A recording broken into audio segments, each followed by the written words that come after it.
So how can you recover permanently deleted emails on your Android? Let me talk about it. If it's your first time on Foxtecc, subscribe so you never miss anything. So of course, if you're using apps like Gmail or whichever email platform you're using, you usually have the ability to hold down on the message, tap on the trash folder, and you can then go to all messages and go to the recently deleted or to go to trash and kind of like recover it. But if you delete it permanently, even from this folder, then it's going to be a little bit more problematic. I would say much more problematic because you kind of have to have it like backed up somewhere. If you do, you can most definitely retrieve it, but most people do not, as it's like, regular email.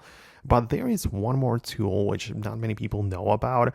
It is called Gmail Recovery Tool for messages, and it is not for everybody, of course. You can see that the description says that you can recover emails that might have been deleted due to someone accessing your account without permission. So if that applies to you, or if something has happened to your device and the messages have been deleted, you can try to use it. You can continue with this setup. It's part of the Gmail help on their webpage, so you can try to go through it. It depends. The success rate is definitely not guaranteed, but it is something which could apply to you. If that is the case, you can most definitely proceed and definitely give it a try. The result might vary, but at least it's something to give a try. So I hope I was able to show you something. Let me know your thoughts and opinions below in the comments. Thanks a lot for watching and stick until the end, and I'll see you in the next videos as well.